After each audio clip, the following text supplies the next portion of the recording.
You're a fraud. You're a liberal hack. Hello, everybody, and welcome to episode 6 of The Hack and the Fraud. No doubt our least listened to episode ever, probably. My name is Ryan. I'm joined once again by Nick. Hello. And today we'll be reviewing the 2020 American drama film Mank. Mank is directed by David Fincher, based on a script by his father, Jack Fincher, and it stars Gary Oldman, Amanda Seyfried, Lily Collins, Arliss Howard, Tom Pelphrey, and Charles Dance. Mank, it's Orson Welles. Of course it is. I think it's time we talked. What is it the writer says? Tell the story you know. Hello, everyone. Make yourself to home, Mr. Mankiewicz, or shall I call you Herman? Please, call me Mank. Mank. This is Herman Mankiewicz, but we're to call him Mank. Mankiewicz? All right, Nicholas, we've just finished Mank. We have just finished it. And what was your opinion of Mank? I'm very curious to hear what you think. I'll say quickly first. I'm pretty low on it. Yeah. I'm not substantially low on it, but I'm lower than knowing that this film has got a lot of Oscar nominations. I'm pretty. Hey, and don't forget the by Golden Globe nominations and the Globes, of course. How could you forget the Golden Globes? How could I remember? Okay. What do you reckon? You're low, but not too low. I'm pretty low. I'm lower than. I'm pretty low. Yeah. Oh God. Okay. So we're the same again. Well, who's the David Fincher fan? Do you reckon? I love David Fincher. I think you're the Fincher fan. So we've got a mate who I reckon this is not a film for David Fincher fans. I just think this is nothing like any of his other pieces. It's a film for David Fincher, exclusively. Yeah, that's right. I don't know who else it's for. It's a as you said, a passion project. In my opinion, and I understand I'm not a movie critic, you don't say that. You are a movie critic. We are both movie critics. 6 podcasts in. Now we're officially movie critics. I found the story a little bit difficult to follow. I found it was lost in translation, and I find this happens with a lot of not just passion projects, but pictures about Hollywood by writers and directors. I find they don't translate very well because they assume a lot of knowledge. They assume a lot of knowledge, number one, and they find it hard to really translate to a wider audience what's going on. It's like a lot of in jokes and like what does that mean? You know? Yeah. And I think it's a mark of a great film when they can produce a really outstanding result from like a subject matter that's not everyone's cup of tea. So I'll give you an example: Whiplash. Oh, yeah. I'm not into jazz drumming, but I loved every second of that film because I was just on board with it. Perfect movie, basically. Yeah. We both love Whiplash. I've heard someone describe this as like, if you haven't seen Citizen Kane and you don't have a deep knowledge of like 1940s Hollywood, it's like watching Avengers Endgame without having watched any of the other movies. And that's kind of what it felt like. I watched Citizen Kane in preparation of this movie, and I would have no fucking idea what was going on if I hadn't have watched Citizen Kane. So I don't know if it was clear, but the Charles Dance character and Amanda Seyfried are based. They're the inspirations for Citizen Kane and his wife. Did that come across? I understood that, and like I didn't have a great knowledge of. I haven't never seen Citizen Kane. I probably should have watched it like you did. What? Nick hasn't seen Citizen Kane, the greatest movie. Oh, who's the movie going out? But okay, look. Anyway, I thought that was like it was more just a passion project on Mank, as in the character Mankiewicz. And I didn't really think the actual movie Citizen Kane had a lot of overarching kind of. I understood where it's coming from, but like Charles Dance, who I think was one of the best actors on screen, really only had about 5 minutes on screen. Amanda Seyfried had a bit more. And she was alright, but she was just doing that. Like, okay. I'm from Brooklyn. I'm like a girl from the 40s. You know? I agree. And guess what? She's been nominated for an Oscar. Yeah. Seriously. Well, she was pretty good. She wasn't terrible. But I guess she's pretty good for 2020, where there's no films being made. So yeah, maybe that's if there's ever an asterisk for an Oscar, like for Oscar noms, Best Picture, but COVID, yeah. And Gary Oldman being Mankiewicz, again, unless you kind of do a bit of backstory, Mankiewicz died at 55, and this movie was set 11 years before. Amanda Seyfried and Gary Oldman are supposed to be the same age in this movie. he didn't look like a 44-year-old. He looked like a 65-year-old this whole movie, which kind of, I mean, this is just like a small complaint really, but I guess the tragedy of Mankovic's life is that he kind of went through that at a young age. He was brilliant at a young age as well. And Gary Oldman just looks like an old guy close to death the whole movie, which was just a bit weird when it is. I mean, and I feel like Gary Oldman does this. I know he's a great actor, but I don't know if he was the right one for this role. And also, I think a problem with the movie from the start is I just hate drunk acting, where people are acting drunk. It never comes across as like they're actually drunk. And so Gary Oldman, as great as an actor as he was, it just felt like that classic Hollywood playing a drunk, but not actually a drunk. Yeah, I felt that. I felt the acting was almost from the 40s too. And so the acting's come a long way. It's sort of transitioned to really like stage play acting into what we see now. Yeah. And I think I think they took an artistic direction to take it that way. I didn't like it though. I felt every single line felt like it was like it was a stage play kind of tit for tat, but so quick. I think they were going for that. Going for that expressionist thing, and they had that kind of when Orson Welles first shows up, and Mankiewicz is like in bed, and this sort of black figure with a hat kind of comes in from the foreground and has that kind of almost monster movie, and it is trying to replicate the time period. But two things that don't really work is that it's shot in crystal clear digital camera, and then just they've put like a black and white / and he tried to do a little bit of film effects, a black dot or, but in the way that Tarantino did for Death Proof and that sort of thing, where it's trying to look like it is, but he put in such minimal effort that it's kind of distracting that it's in black and white when it's clearly filmed on digital. And also the sound is perfect, which is off-putting when the sound is perfect. Like they've used these awesome modern microphones, obviously, but then the picture is trying to look old school as well. I find that annoying. Anyway, that's interesting because I was the opposite. Oh, yeah? Like I actually really found that to be a positive part of the film, the black and white. I actually really loved the imagery that was on screen. Yeah, some sense. And it was nominated for cinematography Oscar, which I kind of understand. I think it's probably not going to win. It looks good. Don't get me wrong. It looks good, and it's technically sound. But I like that. I think that was like a point I gave. I gave that a good point for the movie. It looked nice. Yeah, but I didn't like the sound. I actually had a problem with the sound the whole movie. The music or the sound design? No, not so much the music. I did like that it sort of kept in tune with the 40s with that kind of. I actually did like the score, even though it's again, it's kind of, I don't know, somewhat distracting. Just trying to replicate 1940s movies. I think for me, it is one of those, again, just, Hollywood patting itself on the back, like, people who are in this like weird cult bubble, just navel gazing at how, and how great they are and how, the golden age of Hollywood. It's the same as The Artist. Yes. Or La La Land, which is my most hated version of this. But I don't think that was the same. I don't think La La Land really does the same. The same like self, patting yourself. Are you defending La La Land or saying? I am defending La La Land. Yeah, I don't think it's. I think this was self gratifying to a new it's just. It felt like this Mank guy was just. I didn't like him at all. I know. He's supposed to be unlikable. He's an alcoholic, but that didn't really come across. They kind of portrayed him as the hero of the movie. And he has all these flaws, but the flaws aren't ever really examined.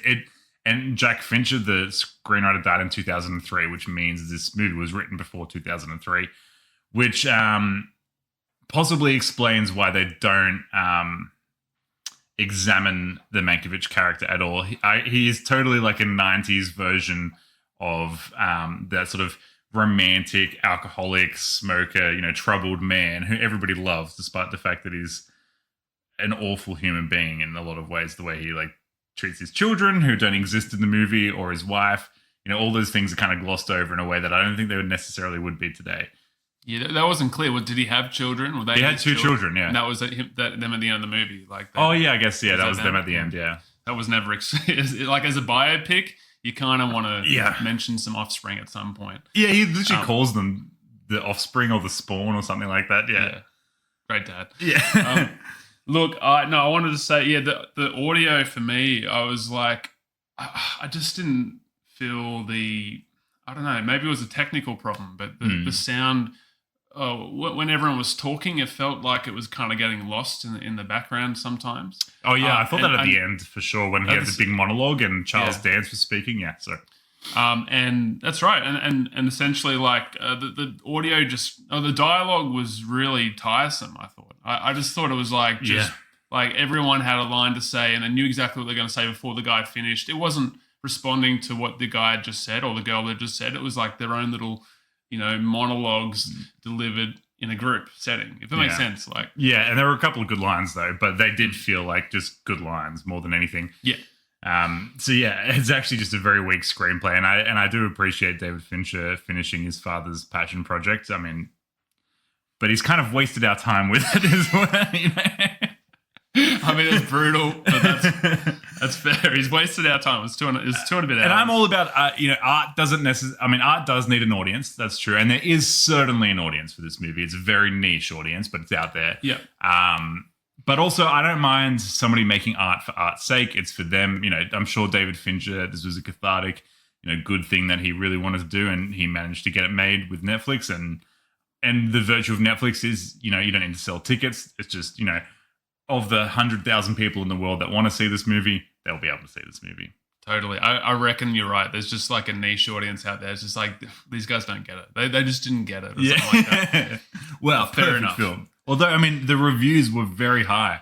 No, not all of them. I checked a lot of reviews and I after the fact, and I thought there were some that were very high, and a lot of them kind of said it was very self-gratifying. It was lost in translation a bit. And I was like, okay, cool. It wasn't just. I reckon, a lot of Hollywood, like, it's so good. It's like Argo. It's like. I actually like Argo. I loved Argo, but Yeah, it wasn't good. the best picture. Like it was just Hollywood it was Hollywood being like, oh, they're talking about us, best picture. Very similar to this one, yeah. I'll say, I did love Charles Dance in the movie. Charles Dance. Just because he's English, Charles Dance. But I loved his when he's on. He's so underutilized, but when he's on film, he just occupies that screen. That's it. Like Gary Oldman's been nominated for Best Oscar, but he was probably the 4th best actor in this film, I got to say. I liked the guy. His name's Otis Howard. He played Louis Meyer. Louis Meyer. Oh, yeah. He was really good. He actually really reminds, if you have seen, you haven't seen Citizen Kane, but he really reminds me of Bernstein in Citizen Kane. Oh, right. Okay. Yeah. If you looked up, I don't know this guy, but he played the guy from Jurassic Park who says, clever girl. That was him. That was the guy. I was like very happy that wow. he got a nice certainly role. older now, but yeah, he's still going. That's great. He was good in it. I really liked his monologue where they did like a walk and talk. He's like, walk with me, Joey. And then he's like, split. First fool of Hollywood. And, and the drums go, do, do, do, do, do. I love that bit. So yeah, he was good in the scenes that he was in. And he, like in Jurassic Park, does get eaten by a velociraptor at the very end, which was a bit strange. That was surprising for this Hollywood biopic.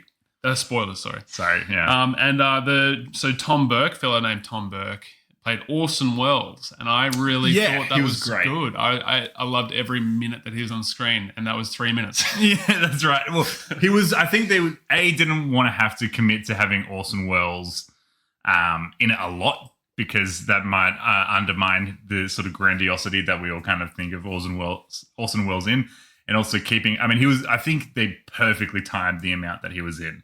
You reckon? Yeah, but just because it's hard to keep that impression going for like a whole movie, I think. But also, the movie likes to shit on Orson Welles, so keeping him out of it as much as possible, I think, was kind of the point. Yeah, well, that was funny at the end how he said, "Oh, I never worked. He never worked with Orson Welles again. He had nothing to do with the screenwriting," and it's just like, cool. So we're meant to like you. We've disliked you this entire movie, and you hate Orson Welles. We meant to, I guess Orson Welles was okay then. Yeah, no, Orson and the thing is, in real life, Orson Welles was the one who actually gave him like the first credit. I don't know why this movie hates Orson Welles so much, and I think it is just Hollywood has always had a problem with Orson Welles, and they they always hated him. And I think this movie is literally just an extension of that, of like hating the outside, of like, oh, he's not old Hollywood, he's not like a real good old boy, and that continues throughout the whole movie. It's super annoying because Orson Welles is awesome, obviously. Like, and even watching Citizen Kane just recently, just watching his performance is fantastic, and that's why I actually liked this Orson Welles so much, because it felt like it was a really, really good impression. I enjoyed his impression. I thought he was quite good, and he wasn't just doing an impression. He was. I felt like he was a person. I felt like. I just felt like.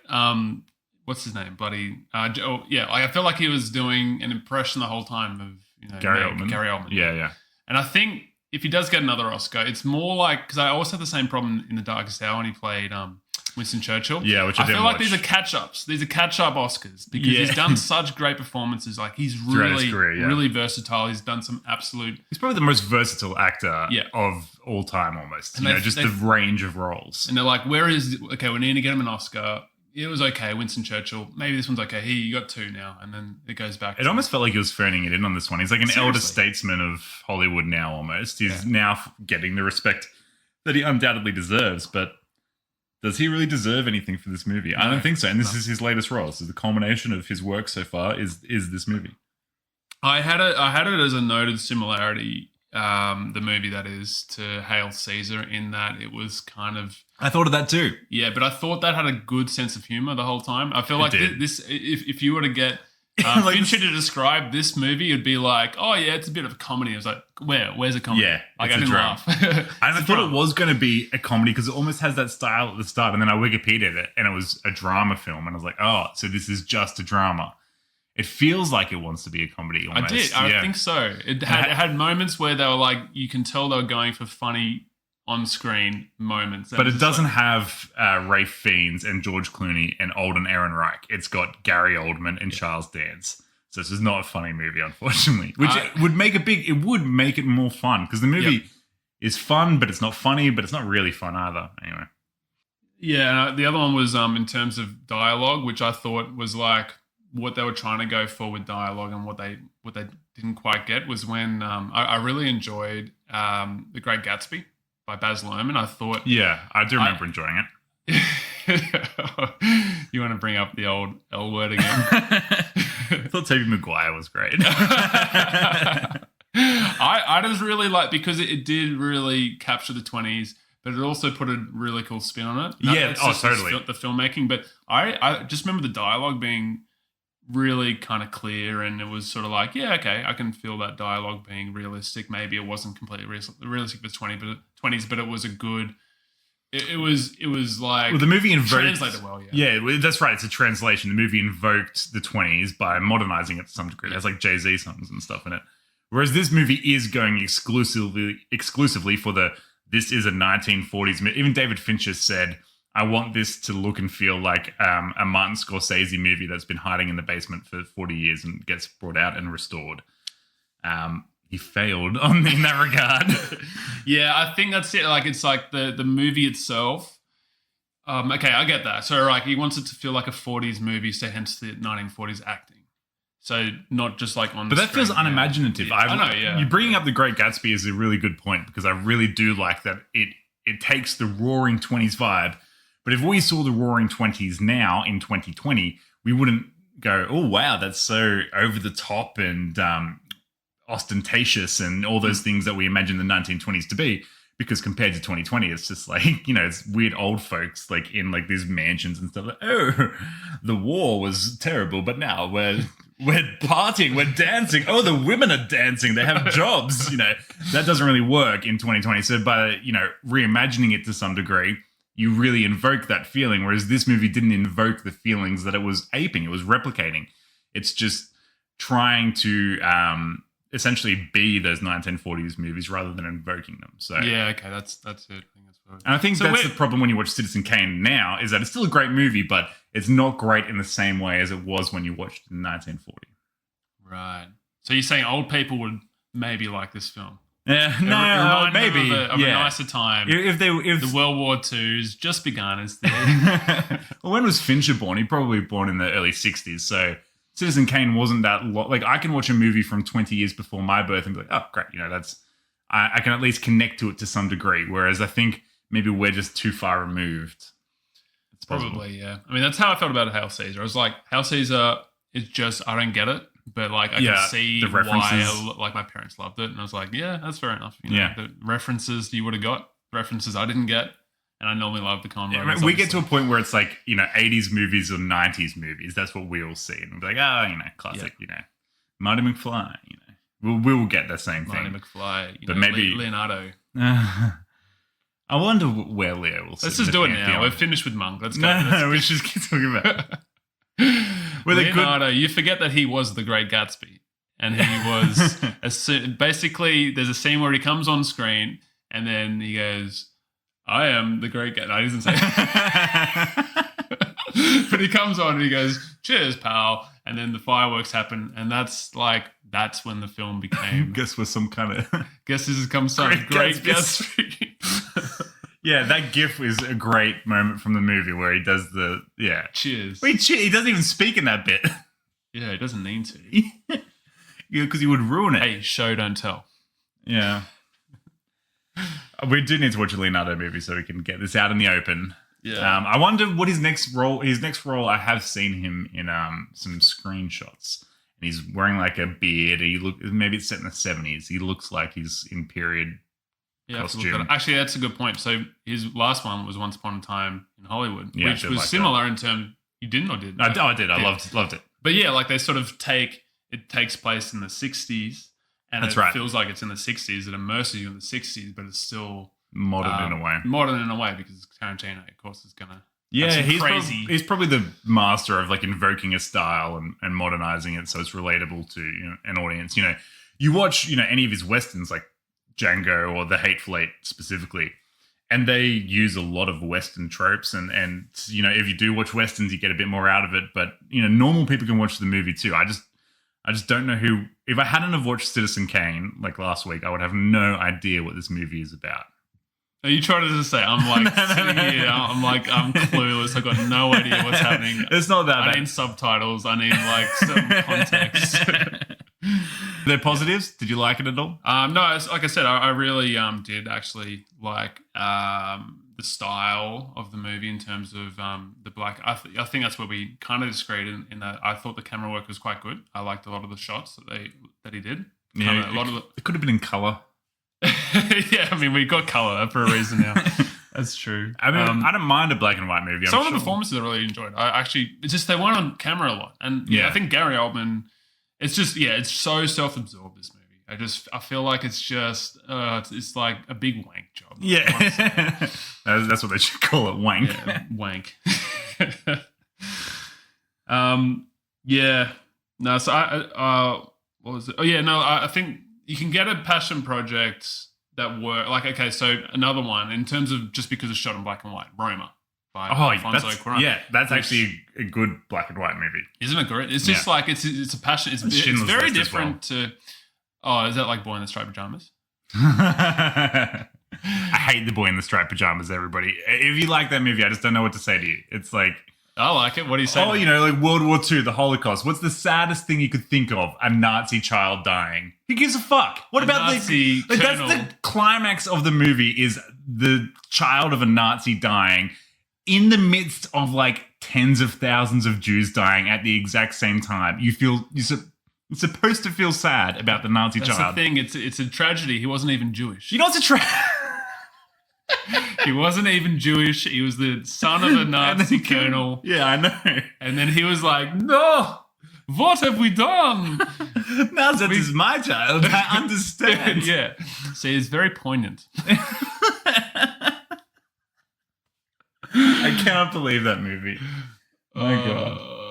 Anyway. Okay, no, Roma. Roma was really, really, really good. That's a 10 for me. That's in one of my 10s. Yeah, but it was also like, because Alfonso Cuarón, he's got a very distinct style, and it kind of... Long shots, baby. It has bits of his style, but it's like, you can tell this one's a bit different. This one's a bit more meaningful for him, and it really translates well as an emotional...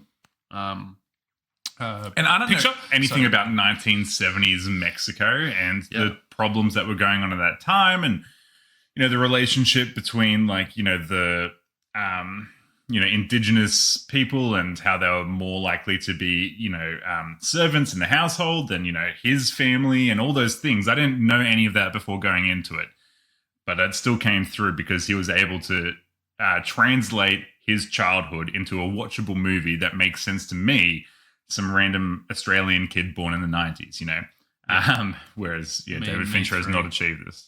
Yeah, that's it. That's where he wanted it to go. You can definitely tell, but it just was lost in translation for, I want to say, about 90% of the audience, I reckon. In terms of really lost, not lost as in like they were like, what's going on in this whole movie? I mean, just like it didn't translate to what he wanted, except for a few maybe the guys who obviously nominated for the Oscars. Yeah, a couple of funny lines. I wonder what the statistics are on like the amount of people that finished this movie. From the start on Netflix. People watching Netflix movies like, oh, this could be interesting. I wonder how many people actually have finished this movie. I would say probably under 1 million. Yeah. Yeah, it's kind of one of those. I can't argue with those stats, man. I just don't know who. Yeah, I mean, it's got not like film buffs, I guess, but we're allegedly film buffs, and it did really not much. Yeah, maybe we hate. Only half of us have seen Citizen Kane. And I've actually seen both Avengers, Infinity Wars, not Citizen Kane. Well, film enough. To be fair, Avengers is the Citizen Kane of good movies. It's a Citizen Kane of our time. When Cap sends in the end, assemble. It's like when he utters Rosebud. Yeah, I got that too. All right, let's wrap it up. IMDb was 7.0, Meta was 79. So it wasn't outstanding. That's pretty good. I mean, sense, but not. Yeah, it's not like now we're doing more of these. I'm getting more critical, and 7, 8 seems really high now because I'm starting to realize. Yeah, but I'm on a 6. 6. Yeah, justify that. What do you mean? I just did. I mean, we literally just been doing that for the last 25 minutes. Yeah, break that down into the points that you're giving it, because I'm trying to think of the point as in like, you count up all the points out of 10 that you can give it. I mean, yeah, taste only accounts for so much. I've got to say, like, tell me about it. It's still a well technically shot movie. I kept on thinking like every scene transitions well. I had a little problem with the sound, but it wasn't like a massive one. Technically, it's pretty good. I did like that. It was the sound. Just it's technically sound.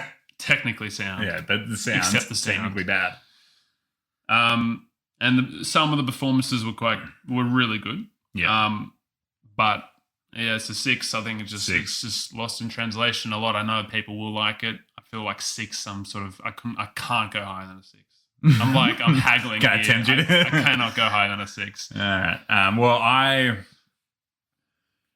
I'm starting to stop giving credit for individual pieces of a movie, like the technical design, the acting. I'm thinking of it more as a movie as a whole.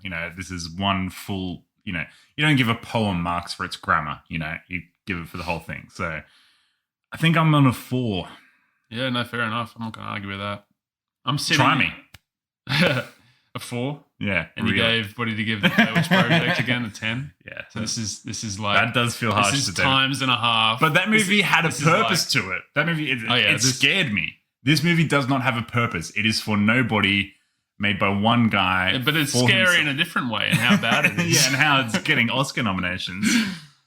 Yeah, I cannot believe that this has got nominated for Best Picture. No, I can believe it because it's a Hollywood golden age. But it's just not a shit movie. It's not. I wouldn't say it's a shit movie. It's just like it's not shit. It's just purposeless and meaningless. And there's no reason to watch it. Than being shit. Yeah, it's worse than being because shit movies can try hard to do something, right? And maybe this movie is trying, but it's just. There's no point to its existence. And it's also, I kind of worry that it is like rewriting history and making people hate Orson Welles or like empathize with Mankiewicz. And sure, Mankiewicz might be a good dude or whatever. He's not. Clearly not based on this movie. But it's weird when there are biopics, dramatic retellings of real life events that are clearly not what happened in real life as well. The thing is, I don't know enough to argue that. But I also want to just point out, so he died at 55. In amongst sort of World War II territory, he's probably lived longer than a lot of other guys. Yeah, that's a ripe old age. That's pretty good. He just drank himself to death. Yeah, that was, it was alcoholic. Yeah, poor guy. He didn't see it coming, the drinking to death, whereas the people went to war. It's romantic, and I think in 2020, the romantic alcoholic is not really the same thing as it used to be. It's as the entire movie portrays it as not really just this awfulness, which addiction really is. It's just kind of like he's a genius, but he's an alcoholic. But everybody, like his wife, the whole movie is like, "Why do you love me?" And she's just like, "Well, you're interesting. It's never dull with you." It's like, he kills himself with alcohol. It's like a slow suicide. And on that note, everybody, so 4 out of 10 for me, 6 out of 10 for you, Nico. Yeah. We're essentially the same in a lot of ways. I think we just our big disagreement just came in the technicalities for the movie, which just kind of didn't give it, not enough for me to really bump that score up. Anyway, I suppose that's it for episode 6. We might do a more interesting movie next time. I know Mank is not going to be seen by many people, but thank you for listening. If you did, tune in. What are we thinking for next one? I'm thinking we do an Oscars run. We're doing Oscars run. Yeah. So we do Nomadland, which has got plenty of Oscar nominations. Frances McDormand, I hear. Frances McDormand. I love Frances McDormand. Yes, you do. Yes, sir. Confirmed. Anyone else in that movie that... Who's the director? No, it just stars her. Okay. No, I don't know anything else about it, but I know it's got good reviews. It's looking good. All right. Well, we'll come back to the classics. I think Master and Commander might be our next classic. But of them, it's like, Johnny Depp meets... No, it's not Johnny Depp. It's Russell Crowe. It's Russell Crowe. Meets Paul Bettany. Meets Paul Bettany. In a movie. Meets pirate ships. And yeah, it's kind of like Pirates of the Caribbean meets like a really serious, good, different kind of movie. It's so unfortunate. Okay, so it came out the same year, didn't it? It came out the same year and also as Lord of the Rings. So Lord of the Rings is like everyone was watching that. It's a strong year. Mate, if this had come out this year, like it would clean up the Oscars. It would. We should maybe that should... Maybe be a classic thing is, go back to... Well, there's lots of re-releases this year with COVID, not many movies being made. We should go... But anyway, classics that didn't get enough attention at the time, but have proven to be classics in the end. Anyway, so next week, Nomadland. What's it on? Is it in the cinemas? Is it... Yeah, our favourite Dendies. A Dendy? Oh, Dendy Cinema, the only place where it's legal to watch movies. The only place... If they don't let us in for free, we're just going to go in and watch this movie for free. We're going to do it. We're sick and tired of sponsorship. Begging. Well, that's it for episode 6 of The Hack and the Fraud. That was Mank. Thank you for joining us. We will see you next week for Fingers Crossed.